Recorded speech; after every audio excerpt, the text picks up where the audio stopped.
تتفضل.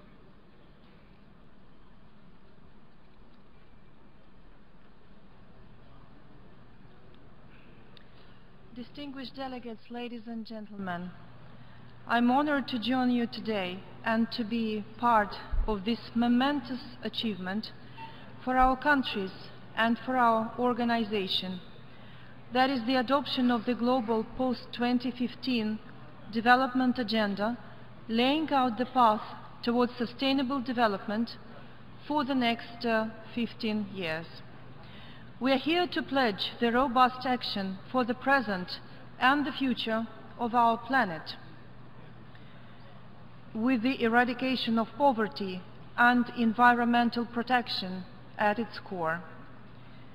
An important milestone for the fulfillment of this transformative agenda is the upcoming conference on climate change to be held in Paris in December this year, which will be crucial to translate environmentally related goals of our global agenda into concrete and ambitious commitments and contributions.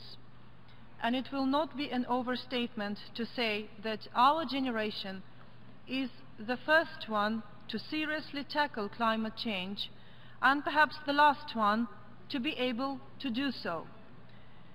We must rise up to the challenge and do everything in our power to preserve the environment and to ensure people's well-being without leaving anyone behind.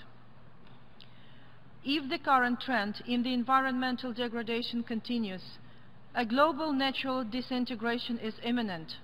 The current economic and consumption patterns have proved to drive the humanity into a wrong direction, the one that is pernicious and undesirable for all of the mankind.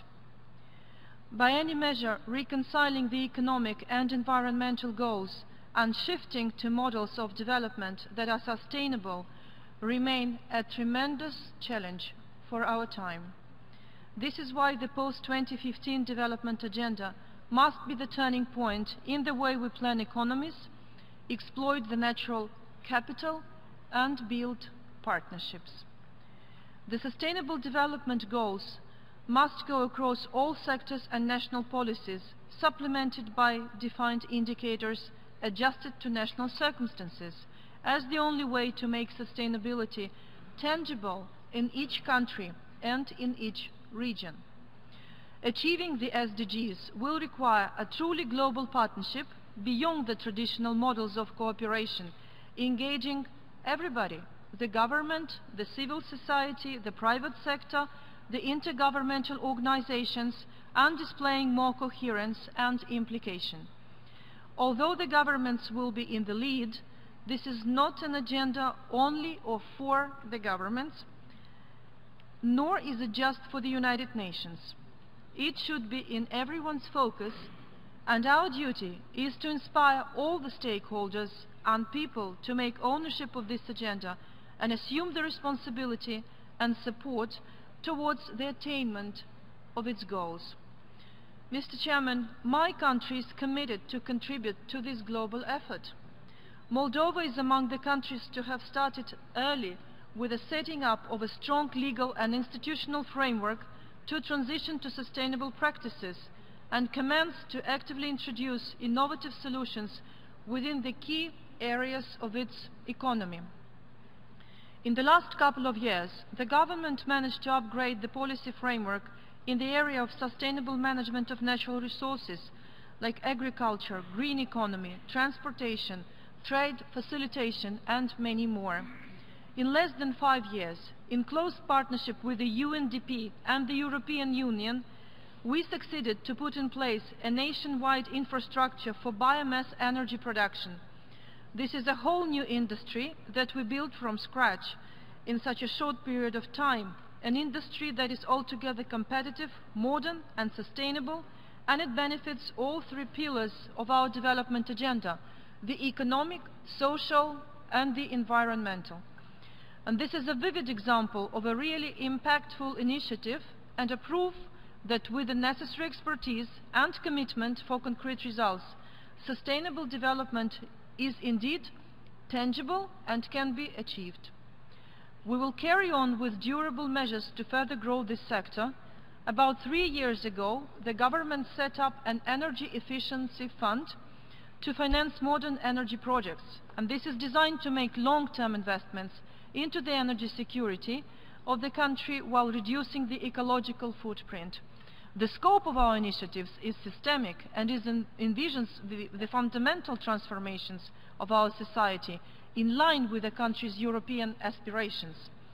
The implementation of the association agreement with the European Union is an overarching framework that we pursue towards this end, and the EU integration agenda and the sustainable development goals in Moldova are complementary and indivisible. The standards and regulations in all spheres of life have started to be rigorously enforced in accordance with the EU acquis and the internationally agreed norms, and we will keep a watchful eye over this process continuously. All these efforts are ultimately sought to strengthen the economic resilience and social cohesion in our country and maintain an environment of stability, prosperity and peace that we so much want to present in our region. Mr. Chairman, the international community must step up efforts to finance the implementation of the new agenda.